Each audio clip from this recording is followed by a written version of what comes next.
Baik, kami dari kelompok 1 akan mempresentasikan materi tentang audit plan, audit program, audit prosedur, audit teknik, resiko audit, dan materialitas.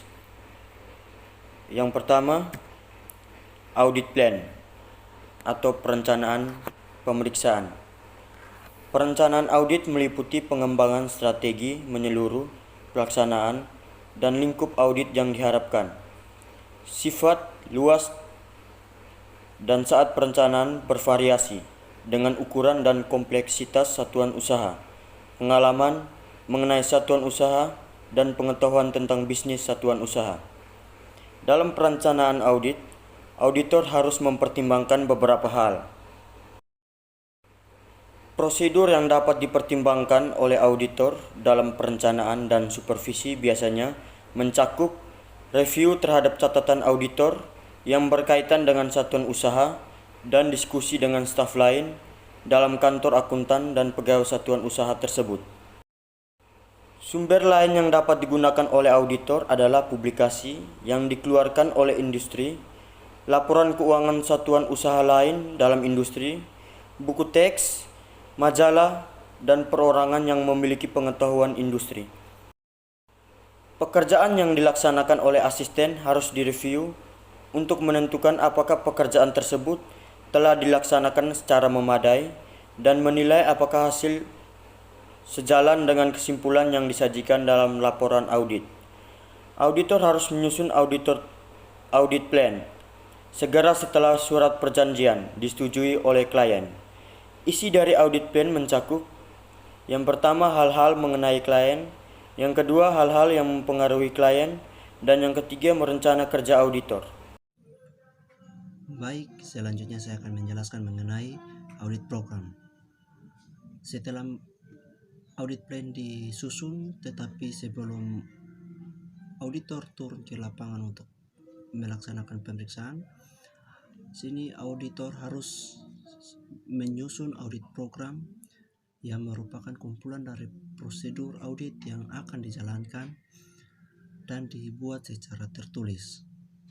Audit program membantu auditor dalam memberikan perintah kepada asisten mengenai pekerjaan yang harus dilaksanakan. Audit program harus menggariskan dengan rinci prosedur audit yang menurut keyakinan auditor diperlukan untuk mencapai tujuan auditor. Dalam audit program, ada 3 hal yang harus dicantumkan, yaitu yang pertama, tujuan pemeriksaan, yang kedua, audit prosedur yang akan dijalankan, dan yang ketiga, yaitu kesimpulan dari pemeriksaan tersebut. Yang selanjutnya, kita akan masuk dalam audit prosedur dan audit teknik. Audit prosedur di sini adalah langkah-langkah yang harus dijalankan auditor dalam melaksanakan pemeriksaannya dan sangat diperlukan oleh asisten agar tidak melakukan penyimpangan dan dapat bekerja secara efisien dan efektif. Audit program dilakukan dalam rangka mendapatkan bahan-bahan bukti atau audit evidence yang cukup untuk mendukung pendapat auditor atas kewajaran laporan keuangan tersebut. Untuk itu diperlukan audit teknis, yaitu cara-cara untuk memperoleh bukti audit seperti konfirmasi, observasi, inspeksi, dan tanya jawab. Yang berikutnya, risiko audit dan materialitas. Risiko audit dan materialitas mempengaruhi penerapan standar auditing, khususnya standar pekerjaan lapangan dan standar laporan, serta tercermin dalam laporan audit berbentuk baku. Yang pertama, risiko audit. Risiko audit adalah risiko yang timbul karena auditor tanpa disadari tidak memodifikasikan pendapatnya sebagaimana mestinya atas suatu laporan keuangan yang mengandung salah saji material. Auditor harus mempertimbangkan risiko audit dan materialitas, baik dalam yang pertama, merencanakan audit dan merancang prosedur audit, Yang kedua, mengevaluasi apakah laporan keuangan secara keseluruhan disajikan secara wajar dalam semua hal yang material sesuai dengan standar akuntansi yang berlaku umum di Indonesia. Auditor harus mempertimbangkan risiko audit dan materialitas untuk hal yang disebutkan pada poin pertama untuk memperoleh bukti audit kompeten yang cukup dan sebagai dasar memadai untuk mengevaluasi laporan keuangan untuk poin yang kedua. Pada tingkat saldo akun atau golongan transaksi, risiko audit terdiri atas yang pertama, risiko yang meliputi risiko bawaan dan risiko pengendalian, bahwa saldo perkiraan atau golongan transaksi mengandung salah saji yang dapat menjadi material terhadap laporan keuangan apabila digabungkan dengan salah saji pada saldo akun atau golongan transaksi lainnya. Yang kedua, risiko deteksi, bahwa auditor tidak akan mendeteksi salah saji tersebut. Yang berikutnya, risiko bawaan.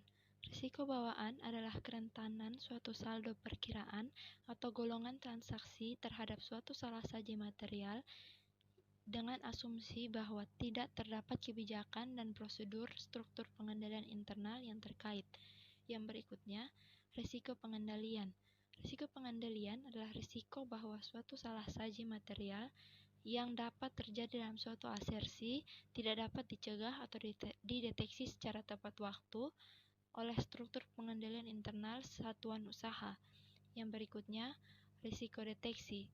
Risiko deteksi adalah risiko bahwa auditor tidak dapat mendeteksi salah saji material yang terdapat dalam suatu asersi. Baik, saya Maria Beatrix Penilajar, NIM 18100200137. Saya akan menjelaskan materi terkait penentuan risiko audit. Jadi risiko audit itu dapat ditentukan dalam ukuran kuantitatif atau kualitatif. Dengan rumus yang pertama, AR sama dengan IR dikali CR dikali DR atau DR sama dengan AR per IR dikali CR. Selanjutnya, materialitas.